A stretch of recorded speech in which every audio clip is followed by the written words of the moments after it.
안녕하세요. 2022년 6월 3일 디몽 모닝입니다. 어제 프로그램도 난리, 컴퓨터도 난리, 저도 난리였는데요. 다시 돌아왔네요. 첫 번째로 가져온 뉴스 내용은 미국이 이번 달부터 640조를 연말까지 없애버릴 겁니다. 이걸 가져온 이유는 시중에 돈이 줄어드는 일이고, 그러므로 당연히 투자 시장에 영향을 미치기 때문에 가져왔어요. 금리 인상이라는 카드와 함께 계속해서 언급되던 단어가 있습니다. 0.75%포인트 금리 인상하는 자이언트 스텝이다. 0.5%포인트 금리 인상하는 빅 스텝이다. 충격적인 단어들에 휩싸여서 깜빡할 수밖에 없었지만 이건 이름부터도 강렬한 게 있었죠. 바로 양적 긴축입니다.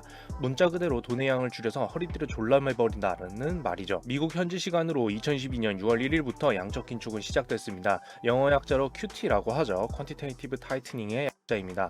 앞으로 뉴스에서 QT라는 단어가 보일 때마다 움찔움찔 놀라시면 됩니다. 의미를 이해하고 있으시니까요. 돈을 줄여버린다는. 자, 그런데 시장에서 돈을 어떻게 없앨까요? 미국의 중앙은행인 연방준비제도 즉 페드는 평소에 당연히 금융투자를 하고 있었습니다. 미국의 국채와 주택저당증권에 주로 투자를 하는데요. 미국 정부에게 대출해주거나 궁극적으로는 주택 구매에 쓰이는 돈에 대출해주는 형태의 금융상품에 돈을 준다는 말입니다. 그리고 이자를 받죠. 그런데 이렇게 채권이든 증권이든 투자상품을 매수한다는 말은 무슨 뜻일까요? 이 금융상품들을 돈 주고 산다는 뜻입니다. 연방준비제도가 금고에 있는 돈을 꺼내서 해당 채권과 증권을 구매하는 거죠. 그럼 시장에 그만큼 돈이 풀리고 연방준비제도의 금고에는 채권과 증권이 들어찰 겁니다. 그런데 이 채권과 증권이 만기가 되면 또 어떻게 할까요? 또 그 액수만큼 또는 더 많이 같은 종류의 채권과 증권에 재투자를 합니다. 시장에는 계속 일정 수준의 돈이 유입이 돼서 유지가 되는 거예요. 그럼 양적 긴축으로 시장에 돈을 줄인다는 뜻은?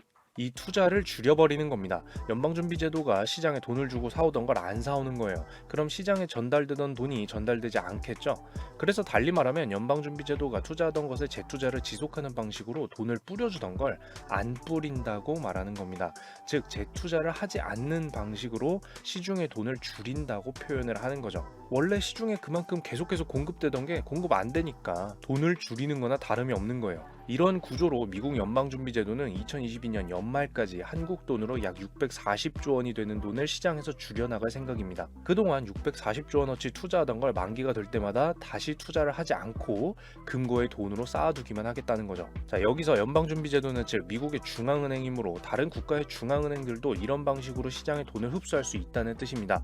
결국 코로나 바이러스로 인한 충격에서 경제를 살리느라 돈을 퍼부은 다른 나라도 마찬가지일 거라는 거예요. 예를 들어 유럽연합, 영국, 캐나다의 중앙은행도 역시 양적 긴축을 실시할 거고요. 향후 2년 동안 2,400조 원 정도를 시장에서 흡수할 예정입니다. 경기 침체 우려요? 당연히 들겠죠. 애초에 지금은 경기 침체가 적게 오냐 강하게 오냐일 뿐 극심한 물가 상승으로 인한 스태그플레이션을 막는 데 집중하는 것에 가깝기 때문입니다. 경기 침체는 어느 정도 기본값인데 물가 상승이 붙냐 안 붙냐를 잡는다고 볼 수가 있어요. 따라서 시중에 돈이 줄어드는 현상은 금리 인상과 함께 당연한 것이니 상당한 긴장 상태로 앞으로 1, 2년 동안 오히려 거기서 얼마나 더 경기 침체가 오냐에 대비를 해야 되는 거겠죠.